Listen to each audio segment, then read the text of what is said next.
In the past, if a Mexican citizen living in the U.S. wanted to vote in Mexico, most had to physically cross the border back to their home country. Not anymore. Now a Mexican citizen must simply get to one of 50 Mexican consulate offices by March 31st to register to vote. Buenos días, señor. ¿Cómo le puedo ayudar?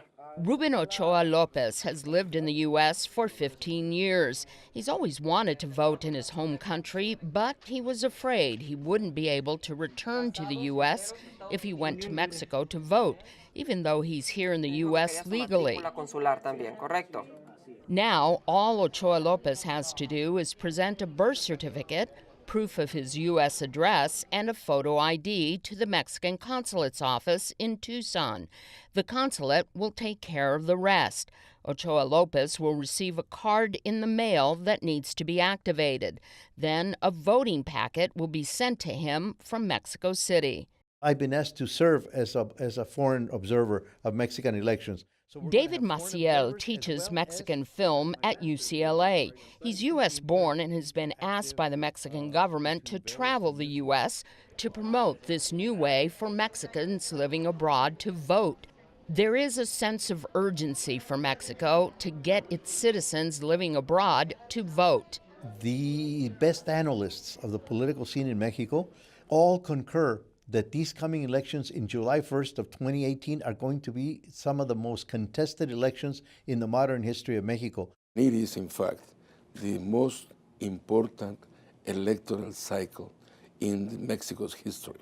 Tucson's Mexican consul, Ricardo Pineda, says in addition to the presidential race, a record number of senators must be elected from every Mexican state, and governorships are also up for grab. It's not only going to be a presidential election, but also elections for 30 governors in Mexico, with the exception of Nayarit and Baja California. Now, the race between the three leading presidential candidates is so close that Mexican election officials predict the results could be determined by 1 percentage point. And if, say, the percentage is 1, 2, 3, 4 points, the Mexican vote here could be absolutely decisive. There are now 9 political parties in Mexico. What the parties did is they came together, they made alliances and coalitions. University of Arizona graduate Enrique Davis Maslum heads up a website called loscandidates.com.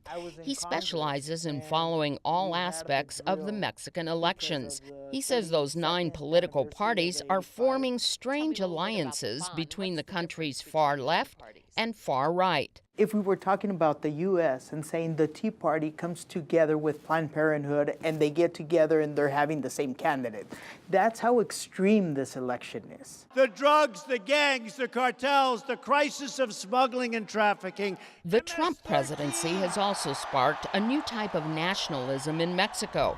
Mexicans want their new president to take a hard stand against Trump's policies towards Mexico.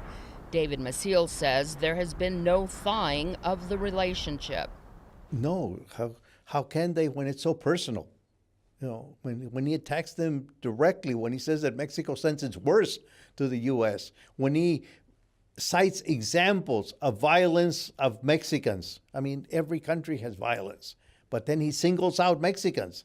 Does it really matter what political party wins in Mexico? Does it matter to the U.S.? Does it matter to Arizona? Of course.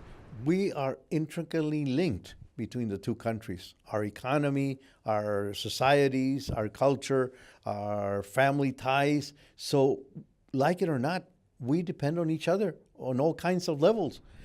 Mexico is the #1 consumer of American goods. Mexican investors have enormous economic ties in the United States, so it matters a great deal